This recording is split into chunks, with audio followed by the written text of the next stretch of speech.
There's a feeling you've been calling love, and you wake up in the morning and your first thought is them. You check your phone before you check the weather. You feel a small lift when their name appears, a small drop when it doesn't. You arrange your day around the possibility of hearing from them. You read their messages twice, three times, looking for something underneath the words. You keep your phone face up on the table during dinner with friends, even though you'd never admit that's why. You've been calling this love. It has the shape of love. It has some of the textures of love. The thinking about them, the wanting to be near them, the way the world seems sharper when they're in it. But sit with it honestly for a moment. Underneath the wanting, what is actually there? Notice the body, not the story. Notice the slight constriction in your chest when you think about them. Notice the way your stomach tightens when too much time passes without contact. Notice that the feeling, when you really look at it, has more in common with vigilance than with warmth. That's not love. That's fear wearing love's clothes. You don't have to be ashamed that you didn't see it. Almost everyone confuses these two states. The culture confuses them on your behalf. Songs confuse them. Films confuse them. The whole vocabulary you inherited treats the desperate version and the settled version as if they were the same emotion at different volumes. They aren't. They're different states entirely. One produces relationships, the other slowly poisons them. Let me show you the difference. Love, the actual thing, is calm. It rests. It doesn't need to verify itself. It doesn't refresh. It doesn't audit the other person's tone for evidence of withdrawal. It assumes connection, the way you assume the floor will hold you up when you stand. You don't think about the floor. You don't worry about whether the floor still loves you. The floor is just there supporting you, and you're free to walk around in your day without monitoring it. Real love feels like a floor. What you've been feeling is the opposite. You've been feeling the constant low-level checking of someone who suspects somewhere underneath that the floor might give out. That checking is not a sign that you love them more than other people would. It's a sign that you're afraid of losing them, and you've mistaken that fear for the depth of your feeling. Fear and depth are not the same thing. The fear has a particular fingerprint. It thinks about them most when they're not present. It performs in their presence, tries to be impressive, tries to anticipate what they want, tries to never be the one who shows too much. It writes and rewrites texts. It rehearses conversations that haven't happened. It lies awake at night running through what they said yesterday for the 17th time. It feels relief briefly when reassurance arrives and then begins waiting for the next moment of needing reassurance. Notice how exhausting that is. Notice how little of it has to do with them actually. Notice how much of it is just you in your head with a version of them that you've constructed and are constantly trying to manage. That isn't a relationship. That's a private emergency you've been having about them. The thing you call love is mostly that emergency. Now, the harder part to hear. The reason they pull away or feel distant or don't reach the depth with you that you reach for them is connected to the state you've been holding. People can feel fear even when it's dressed up. They can feel it in your texts, in your eyes, in the slight tightness of your laugh. They don't always know what it is, but they feel it, and a part of them, often without knowing why, steps back. Not because they don't care, because the fear is heavy, and most people, when they feel something heavy in another person, instinctively create space.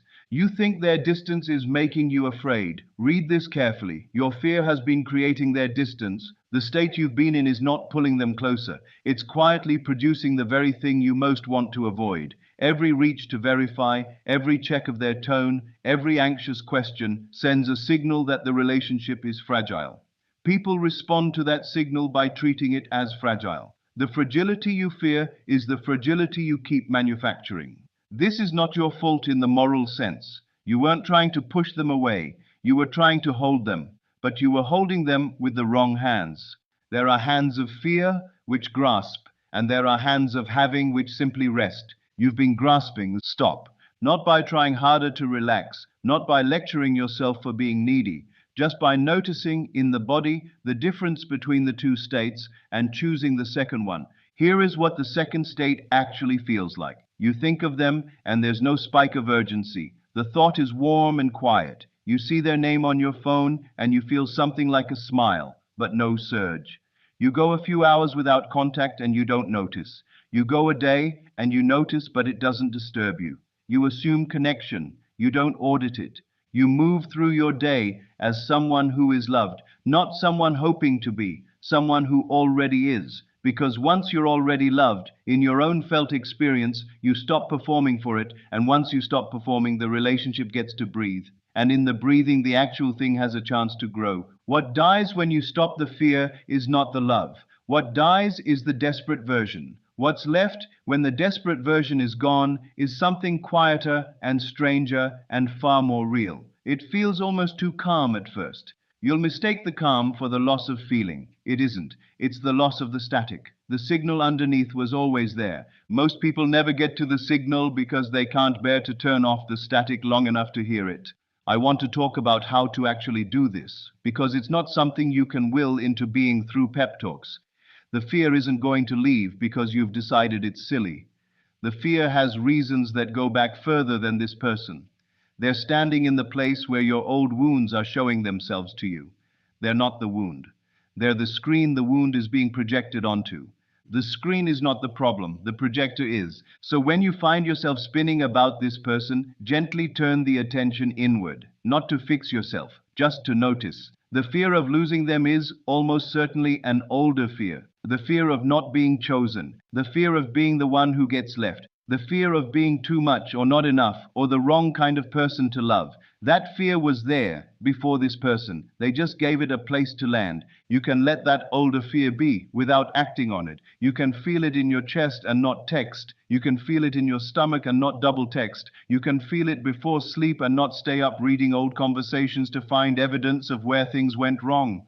The fear can exist without being obeyed. That's the first practice. The fear arises. You notice it. You don't follow it. You don't try to suppress it either. You just let it be in the body, the way you'd let a wave move through you, without grabbing the wave or fighting it. After enough waves pass through unobeyed, the waves get smaller. The fear loses its grip not because you defeated it, but because you stopped feeding it the actions it was demanding. The actions were the food, the reaching, the checking, the texting, the asking. Stop the actions and the fear thins out. It won't disappear immediately. It might still come at 3 in the morning for a while.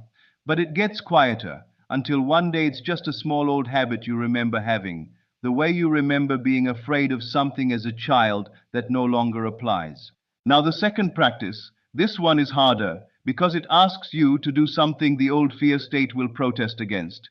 Sit somewhere quiet and let yourself already be in the relationship you actually want with this person. Not as fantasy, not as wish, as a settled fact. The kind of relationship where you don't worry about whether they still love you. The kind where their phone falling silent for a few hours means nothing because the connection is so settled it doesn't require constant proof. The kind where you can disagree without spiraling. The kind that has the temperature of a long marriage at peace, even if the relationship is new. Sit in that, inhabit it, walk around in it for a few minutes inside your own mind. Notice what happens to your body, the thing that releases, the thing that softens, the breath that finally goes all the way out. That release is not a feeling about them. That release is the actual creation of the relationship you've been trying to force into existence. The relationship you want has been blocked in part by the fear state you keep approaching it with.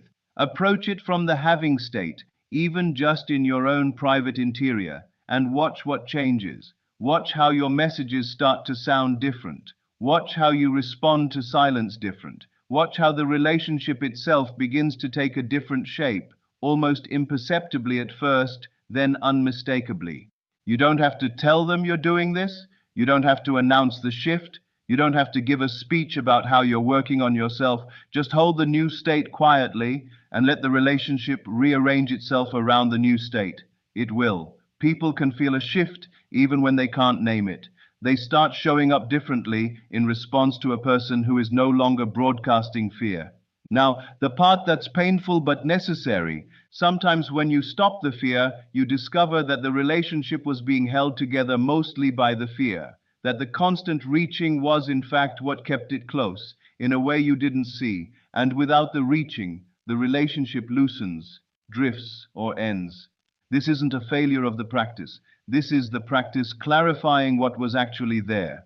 A relationship that requires your fear to survive was never going to be the relationship you wanted. It was going to be the relationship you fear. The version of you who isn't afraid is going to need a different kind of connection than the version of you who was. Sometimes the people we choose from fear are not the people we'd choose from peace. That's a hard thing to discover, and an important one. But here's the deeper truth.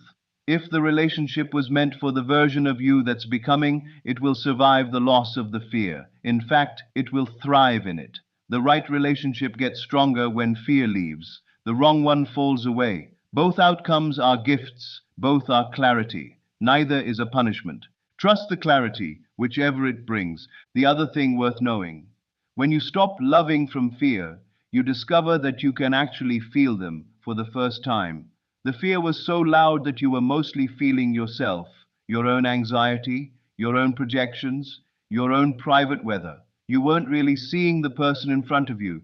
You were seeing your hopes about them and your fears about losing them, with their face superimposed. Without the fear, you can finally see them as they are, not as you need them to be, not as the screen for your old wounds, as an actual human with their own life, their own state, their own fears and softnesses and history. And that seeing is the beginning of love, the real kind. Real love can only happen between two people who can see each other.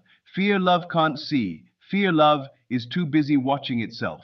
You haven't lost anything by being told this. You've gained the possibility of the actual thing, the thing you thought you were having all along, but were really only orbiting. The actual thing is quieter than you imagined. It doesn't burn, it warms. It doesn't grasp, it rests. It doesn't audit, it assumes. It feels less dramatic and infinitely more sustaining. That's what's waiting on the other side of the fear. Not no feeling, a different feeling, the one you've actually been looking for the whole time. Sit with this tonight. Notice your body the next time their name appears on your phone. Notice the lift. Notice whether the lift is warmth or whether it's relief from a low hum of dread that's been running underneath your day. If it's relief from dread, that's the fear. That's what you're looking at. That's what's been calling itself love. You can love them differently now, from rest, not from reaching. From having, not from hoping. From the floor, not from the wire. It's a different way of standing. Stand differently. The relationship will follow.